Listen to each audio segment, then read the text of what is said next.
रेखा की शादी को अभी 4 महीने पूरे हुए थे। रेखा का पति अभिनव पास के ही एक प्राइवेट कंपनी में काम करता था। शादी में रेखा के मायके वालों ने दान दहेज भी अच्छा दिया था, पर फिर भी रेखा की सास परमीली देवी बहू को कुछ न कुछ आए दिन बोलती ही रहती थी। पड़ोस वाली शीला बहन का लड़का तो कोई काम धंधा नहीं करता, पर फिर भी उसकी शादी में लड़की वालों ने बहुत सामान और रुपए पैसे दिए हैं। मेरा लड़का तो सुंदर है, अच्छा कमाता है, पढ़ा लिखा है, पर उतना नहीं मिला जितना सामान मिलना चाहिए था।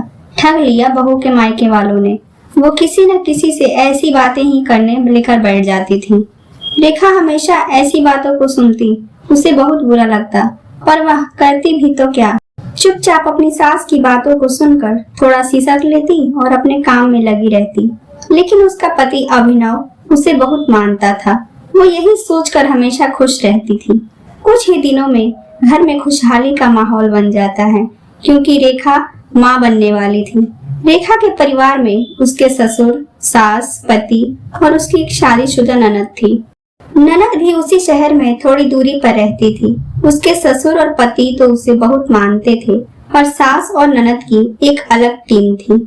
सास अपनी बेटी से फोन पर घर की हर एक बात बताती थी, और बेटी भी माँ के सुनने लायक ही जवाब देती। अभिनव जब भी ऑफिस से घर आता तो रेखा के लिए कुछ ताजे फल सब्जियां लेकर आता, तो रेखा की सास अपनी बेटी से कहती कि पता है, पहले के जमाने में तो हमें कितने कितने बच्चे हो जाते थे, पर हम तो अपने पतियों से कोई डिमांड नहीं करती थी कि हमें फल लाकर दो, सब्जियां लाकर दो। आजकल की बहुएं तो लगता है कि अनोखी माँ बन रही हैं। प्रमीला देवी हर बात का बतंगड़ बनाकर अपनी बेटी से कहती या अड़ोसी पड़ोसी से। एक दिन रेखा को हॉस्पिटल जाना था, तो वो अपनी सास से बोली कि मम्मी जी, जरा हॉस्पिटल चलना है, तो मैंने खाना बना दिया है, आप जरा हॉल और कमरे की सफाई कर दीजिए, मैं बाथरूम में नहाने जा रही हूँ। डॉक्टर जल्दी ही मिलेंगे, इसलिए जल्दी ही निकलना पड़ेगा, नहीं तो अगर सारा काम करने में टाइम लग गया तो डॉक्टर की टाइमिंग खत्म हो जाएगी। इतना सुनते ही परमीली देवी चिढ़ते हुए बोली, अच्छा तो जरा जल्दी उठ जाती, मैं क्यों कोई काम करूं? बच्चे हमने भी जन्म दिए हैं, हमारी सास हमारी कोई मदद नहीं करती थी, तो ही अनोखी प्रेग्नेंट हो क्या? रेखा सास की ये बातें सुनकर सारे काम में व्यस्त हो जाती है। सब काम करने के बाद जब वो हॉस्पिटल पहुंचती है, तब डॉक्टर चले गए होते हैं। वो बहुत दुखी होती है। परमीली जी अपनी बहू के घर के कामों में जरा भी हेल्प नहीं करती, ना ही बाजार से कोई फल सब्जियां ला कर देती। वो हर बात में यही कहती कि हमने तो बच्चे होने तक घर का सारा काम किया है, हमने तो कोई ताजे फल फ्रूट नहीं खाए। घर का काम करने से नॉर्मल डिलीवरी होती है। वो बहू को जरा भी आराम नहीं करने देती। वो हर काम के लिए रेखा को ही आवाज लगाने लगती। रेखा बेचारी जैसे तैसे सब काम करती। रेखा के ससुर कहते कि जरा बहू की कामों में मदद कर दिया करो, पर परमीली देवी अपने आगे किसी की नहीं सुनती। वो यही बोलती रहती कि आराम करेगी तो ऑपरेशन करवा कर बैठ जाएगी। आजकल की बहुएं तो जानबूझकर ऑपरेशन करवा कर बैठ जाती हैं कि सास ननद उन्हें कर के दें, पर मैं तो सारा काम इसलिए करवाती हूँ कि कल को ऑपरेशन ना हो इसका, और ये यूं ही अपना काम करती रहे। रेखा का 9वां महीना भी पूरा होने वाला था, पर रेखा का अभी तक लेबर पेन होना शुरू नहीं हुआ था। इसलिए वो अपने पति अभिनव के साथ डॉक्टर के पास जाती है और डॉक्टर से जांच करवाते हैं। तो डॉक्टर कहते हैं कि इनके पेट में बच्चा उल्टा है, लेबर पेन दवाइयों से करवाना पड़ेगा, नहीं तो ऑपरेशन करना पड़ेगा। बच्चा काफी वीक है, लगता है इन्होंने अच्छे से खान पान पर ध्यान नहीं दिया। घर जाकर तब अभिनव अपनी माँ को बताता है, तो वो कहती है, अरे डॉक्टर ऐसी ही बातें करते हैं कि ऑपरेशन करवाना पड़ेगा ताकि पैसा अच्छा मिले, ऑपरेशन नहीं होगा, खर्चे भी बहुत आएंगे। अरे हमने भी बच्चे जन्म दिए हैं, मैंने तो ऑपरेशन नहीं करवाया। तभी अभिनव बोला कि डॉक्टर ने कहा है कि नॉर्मल नहीं हो पाएगा। तो परमीली जी बोली, अरे डॉक्टर की हर बात को लेकर नहीं बैठनी चाहिए, ये तो ऐसे ही डराते हैं। लेकिन अभिनव रेखा को हॉस्पिटल में एडमिट करवा देता है और ऑपरेशन से रेखा एक प्यारी सी बेटी को जन्म देती है। 4-5 दिन के बाद रेखा हॉस्पिटल से डिस्चार्ज होकर घर पहुंचती है तो अभिनव अपनी माँ से कहता है कि माँ, डॉक्टर ने रेखा को 3 महीने का बेड रेस्ट बताया है। इस बीच वो घर का कोई काम नहीं कर पाएगी। परमीली देवी गुस्से से कहती हैं, इसीलिए तो बहू ने ऑपरेशन करवाया ताकि उसे कोई काम न करना पड़े।